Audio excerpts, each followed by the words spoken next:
Hello friends, welcome back to Pink's Kitchen Tamil. இன்னைக்கு நம்ம ஜீரக சம்பா அரிசி வச்சு குஸ்கா எப்படி செய்யறதுன்னு தான் பார்க்க போறோம். இந்த ஜீரக சம்பா அரிசி வந்து ரொம்ப ஒரு பழமையான ஒரு அரிசி, ரொம்ப ஃப்ளேவர்ஃபுல்லான ஒரு அரிசி, ரொம்ப ஈஸியான ரெசிபிஸ். அந்த ரெசிபியை பார்க்கறதுக்கு முன்னாடி இதுக்கு தேவையான பொருட்கள் என்னென்னன்னு பார்த்துட்டு வந்துடலாம்.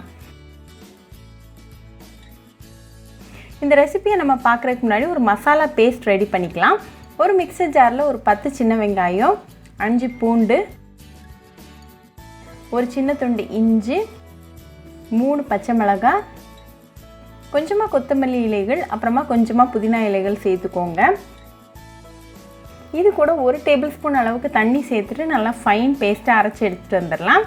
இது ரெடியாக வச்சுக்கோங்க. இப்போ ஒரு ப்ரெஷர் குக்கரை சூடு பண்ணிடுங்க. அதில் 2 டேபிள் ஸ்பூன் அளவுக்கு எண்ணெய் சேர்த்துக்கோங்க. எண்ணெய் நல்லா காஞ்சதும் 3 கிராம்பு, 1 ஏலக்காய் சேர்த்துக்கோங்க. கூடவே ஒரு வெங்காயம் நல்லா தின்னாக ஸ்லைஸ் பண்ணி சேர்த்துக்கோங்க. இது நல்லா கலந்து விட்டுருங்க. வெங்காயம் நல்லா ப்ரௌன் ஆகிற வரைக்கும் நல்லா மிக்ஸ் பண்ணிக்கோங்க. இப்போ வெங்காயம் ரெடியாக இருக்குது. ஸோ இந்த ஸ்டேஜில் நம்ம ரெடி பண்ணி வச்சுருக்கிற அந்த மசாலா பேஸ்ட், அப்புறமா ஒரு தக்காளி நல்லா பொடிசாக கட் பண்ணி சேர்த்துக்கோங்க. இதையும் நல்லா மிக்ஸ் பண்ணி விடுங்க. இந்த மசாலாவில் இருக்கக்கூடிய பச்சை வாசனை கம்ப்ளீட்டாக போகிற வரைக்கும் நல்லா கலந்துக்கோங்க. இப்போ இது கூட 1 டீஸ்பூன் அளவுக்கு உப்பு, 1 டேபிள் ஸ்பூன் பிரியாணி மசாலா, அப்புறமா 1/4 டீஸ்பூன் அளவுக்கு கரம் மசாலா சேர்த்துக்கோங்க. இதையும் நல்லா கலந்து விட்டுருங்க. நம்ம ஆட் பண்ண ஸ்பைசஸோட பச்சை வாசனை கம்ப்ளீட்டாக போகிற வரைக்கும் நல்லா கலந்து விட்டுருங்க.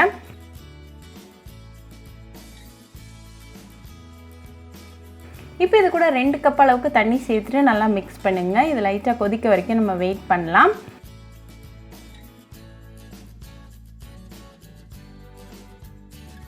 ஒரு கப் அளவுக்கு ஜீரக சம்பா அரிசியை 1 மணி நேரம் தண்ணியில் ஊற வச்சு ரெடியாக வச்சுக்கோங்க. இந்த தண்ணி நல்லா கொதிக்க ஆரம்பித்ததும் இந்த அரிசியை மட்டும் உள்ளே சேர்த்துருங்க.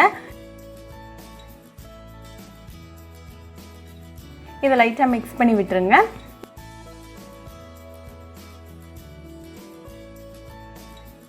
இப்போ ப்ரெஷர் குக்கரை க்ளோஸ் பண்ணிவிட்டு ஒரு 2 விசில் மீடியம் ஃப்ளேமில் குக் பண்ணிக்கோங்க.